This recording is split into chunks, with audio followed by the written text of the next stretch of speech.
Welcome to our YouTube channel সাদা private ITI. আমি তোমাদের পরিচিত মধুমিতা ম্যাডাম। আজকে আমি তোমাদের সঙ্গে লিমিট ফিট টলারেন্স নিয়ে একটু আলোচনা করব। এটা আমি আগের ভিডিওতেও করেছি এবং সেই ভিডিওতে আমি লিমিট কি জিনিস, ফিট ক্লিয়ারেন্স কি জিনিস এগুলো কিন্তু আলোচনা করেছি। যদি কেউ না দেখে থাকো তাহলে প্রত্যেকে কিন্তু সেই ভিডিওটা আগে দেখে নিও, তারপরে কিন্তু আজকের এই ভিডিওটা দেখো, তাহলে তোমাদের বুঝতে সুবিধা হবে। আজকে আমার আলোচনার বিষয় হচ্ছে ফিট কি জিনিস, ফিট কত প্রকারের হয় সেগুলো নিয়ে আমি এই ভিডিওতে আলোচনা করব। ফিট কি জিনিস জানার আগে আমাদের কিন্তু প্রথমে জানতে হবে হোল কি জিনিস, স্যাপ কি জিনিস এবং অ্যালাওয়েন্স কাকে বলা হয়। আমি স্টেপ বাই স্টেপ তোমাদের সঙ্গে আলোচনা করব।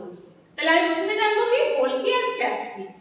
দেখো হোল আর স্যাপের মধ্যে কি জিনিস সেটা আমি বলছি তোমাদের। তো দেখো যখন দুটো আমরা যখন অ্যাসেম্বলি করি বা দুটো পার্টস যখন আমরা ফিটিং করি তখন তাদের মধ্যে কি হয় না, দুটো পার্ট থাকে। একটা পার্টকে বলা হয় মেল পার্ট আর একটা পার্টকে বলা হয় ফিমেল পার্ট। সেই মেল পার্টটিকে বলা হয় স্যাপ আর ফিমেল পার্টটিকে বলা হয় হোল। দেখো এটা সহজভাবে তোমাদের বোঝাই। দেখো এখানে আমি একটা পার্টসের ছবি এঁকেছি। এটা একটা কি ফিটিং এর আমি এক্সাম্পল দিয়েছি। তো এই ফিটিংটা আমাদের আইটিআই প্রতি বছরই করতে হয় বা এটা ইম্পর্টেন্ট একটা ফিটিং সেটা। তো দেখো এখানে কিন্তু এটা পি পার্ট আর এখানে হচ্ছে ইউ পার্ট, দুটো হচ্ছে এই দুটো পার্ট আমার এখানে ফিটিংস হচ্ছে। তাহলে ফিটিংস হচ্ছে এইখানে যে উপরে যে পি পার্টটা সেটাকে বলা হচ্ছে আমার মেল পার্ট, আর এই যে নিচে যে ইউ আকৃতির পার্টটা আছে এটাকে বলা হয় আমার ফিমেল পার্ট। এই যে মেল পার্ট এটাকে বলা হলো স্যাপ আর এই যে ফিমেল পার্ট এটাকে বলা হচ্ছে কিন্তু আমার হোল। তাহলে স্যাপ আর হোল কি জিনিস বুঝতে পেরে আশা করি। এবার আমি জানবো অ্যালাওয়েন্স কি জিনিস। না অ্যালাওয়েন্স কি জিনিস, দেখো হোয়াট ইজ অ্যালাওয়েন্স না an intentional difference between the whole dimension and sap dimension for any type of fits is called allowance। মানে হোল ডাইমেনশন এবং স্যাপ ডাইমেনশনের মধ্যে যে ডিফারেন্সটা হয়, যে পার্থক্যটা হয় তাকেই বলা হয় কিন্তু আমার অ্যালাওয়েন্স।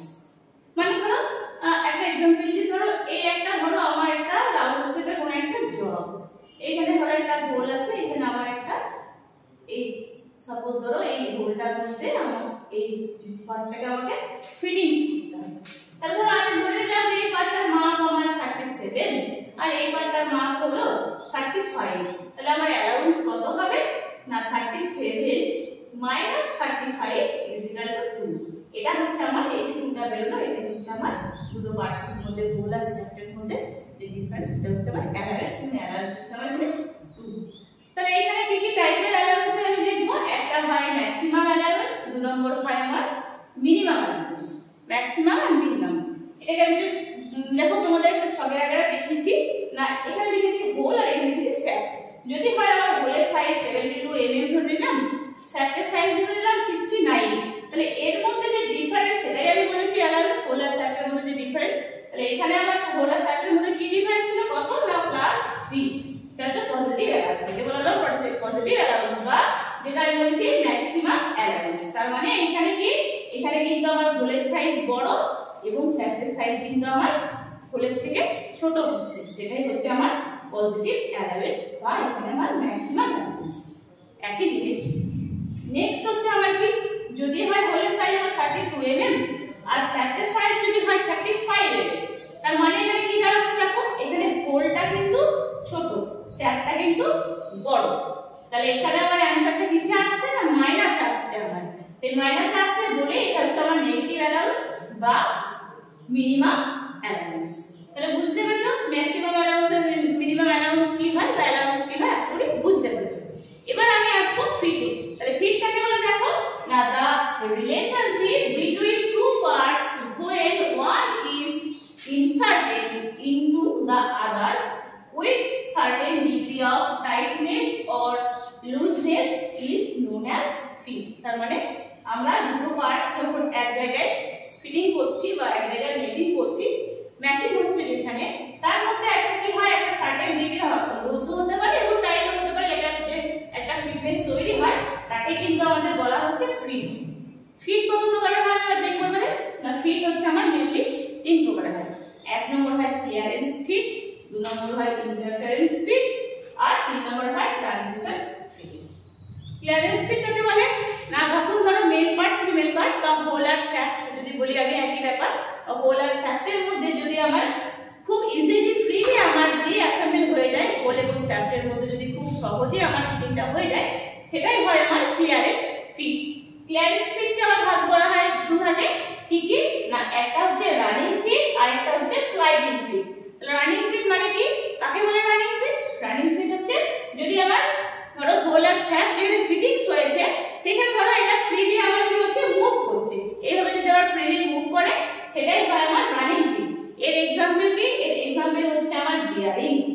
নেক্সট হচ্ছে আমার কি 2 নম্বর স্লাইডিং ফিট। তো স্লাইডিং ফিট মানে ধরো হোল আর শ্যাফটের মধ্যে ফিটিং হয়েছে সেখানে ধরো কি হচ্ছে হোল শ্যাফটের মধ্যে গিয়ে স্লাইড করছে বা ঘুরছে, সেটাই হচ্ছে আমার স্লাইডিং ফিট।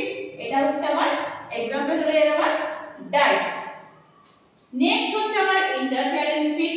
ইন্টারফারেন্স ফিট মানে হলো ক্লিয়ারেন্স ফিটের তুলনায় এটা একটু টাইটনেস হবে, এটা হয়তো চট করে হয়তো ফিটিংটা হচ্ছে না, সেটাকে বলা হচ্ছে আমার ইন্টারফারেন্স ফিট। বা এখানে একটু হালকা প্রেসার ক্রিয়েট করে আমাকে কিন্তু ফিটিং করতে হচ্ছে, সেটাই হচ্ছে আমার ইন্টারফারেন্স ফিট। এই ইন্টারফারেন্স ফিটটা আমার তিন প্রকারের হয়, একটা হয় ব্রাইট ফিট, নেক্সট হয় ফোর্স ফিট, 3 নম্বর হয় শ্রিঙ্কেজ ফিট। তাহলে ব্রাইট ফিট কাকে বলে, যখন আমার হোল আর শ্যাফট বা মেল পার্ট ফিমেল পার্টের মধ্যে আমি হ্যামারিং করে যখন আমি ফিটিং করি সেখানে আমার যে ফিটিংটা হয় তাকে বলা হয় আমার ব্রাইট ফিট। এর एग्जांपल হচ্ছে কি শ্যাফট এন্ড পুলি। এবার হচ্ছে ফোর্স ফিট। তাহলে ফোর্স ফিট কি না, যেখানে আমার প্রেসার অ্যাপ্লাই করে, কি প্রেসার না হাইড্রোলিক প্রেসার অ্যাপ্লাই করে যে আমার ফিটিংটা করা হচ্ছে সেটা হচ্ছে আমার কিন্তু এখানে ফোর্স ফিট। এই ফোর্স ফিটের एग्जांपल কি না রেলওয়ে কাপলিং। এরপর হচ্ছে নেক্সট হচ্ছে আমার শ্রিঙ্কেজ ফিট। তাহলে শ্রিঙ্কেজ ফিটটা কি না, শ্রিঙ্কেজ ফিটের মানে শ্রিঙ্কেজ ফিট কাকে বলে না, ধরো যেখানে আমার হোলের সাইজ ছোট শ্যাফটের সাইজ বড় হয়ে গেছে সেখানে কি করা হয় না, হোলকে আমার গরম করা হয় এবং সেই গরম অবস্থায় আমার ফিটিংসটা করে দেওয়া হয়, তারপর ঠান্ডা হয়ে যায় এবং তাতে ভিতরে আমার কিন্তু একটা সুন্দর একটা অ্যাসেম্বলি বা ফিটিং তৈরি হয়। সেখানে সেই যে ফিটিং এইভাবে যে ফিটিংটা হয় তাকে বলা হয় আমার শ্রিঙ্কেজ ফিট। এই শ্রিঙ্কেজ ফিটের एग्जांपल কি না, ring fitted in the wooden wheel. যে কাঠের যে গরুর গাড়ির চাকা আগে থেকে পাওয়া যেত সেই গরুর গাড়ির চাকাতে যেভাবে সাইডে তোমার মেটালের রিংটা পরানো হতো সেইভাবেই কিন্তু এটাকে পরানো হতো, এটাই হলো শ্রিঙ্কেজ ফিটের एग्जांपल। নেক্সট হচ্ছে আমার কি ট্রানজিশন ফিট। ট্রানজিশন ফিটটা কি জিনিস না, আমার ক্লিয়ারেন্স ফিট এবং ইন্টারফারেন্স ফিটের মাঝামাঝি। ধরো ক্লিয়ারেন্স ফিটও হতে পারে সেটা, আবার ইন্টারফারেন্স ফিটও হতে পারে, সেই ফিটের মাঝামাঝি যে ফিটটা হয় তাকে বলা হয় আমার ট্রানজিশন ফিট। তার মানে এখানে ক্লিয়ারলি আমার ফিটিংটা হতে পারে ক্লিয়ারেন্স হবে, অথবা এখানে আমার হয়তো হালকা প্রেসার ক্রিয়েট করতেও করা হলেও হতে পারে, সেখানে এই ধরনের ফিটিং কি বলা হয় আমার কিন্তু ট্রানজিশন ফিট। এটা এক প্রকারই হয়ে থাকে, সেটা হয় পুশ ফিট। পুশ ফিট মানে এটা হয়তো আমি হাতের চাপেও আমি ফিটিং করতে পারি, অথবা হালকা হয়তো আমার প্রেসার ক্রিয়েট করে আমি হয়তো ফিটিং করতে পারি, এটাকে বলা হয় পুশ ফিট। এই পুশ ফিটের एग्जांपल হচ্ছে আমার লোকেটিং প্লাগ। তাহলে এই গেল পুরো আমার ফিট। আমি সংক্ষিপ্ত আকারে তোমাদের কাছে আমি নিয়ে এলাম যাতে তোমরা বুঝতে পারো, তোমাদের যাতে বোঝার সুবিধা হয়, সেজন্য আমি সংক্ষিপ্ত এবং সহজভাবে এই ভিডিওটা তোমাদের জন্য বানালাম। আশা করি তোমরা বুঝতে পারবে। যদি তোমরা এই ভিডিও থেকে উপকৃত হও তাহলে ভিডিওটিকে বন্ধুদের মধ্যে শেয়ার করে দেবে এবং অবশ্যই লাইক কমেন্ট করতে কিন্তু ভুলো না। আমি এখানে কিন্তু শেষ করলাম, দেখা হবে পরবর্তী ভিডিওতে অন্য কোনো টপিক নিয়ে। সকলেই ভালো থেকো। Thank you.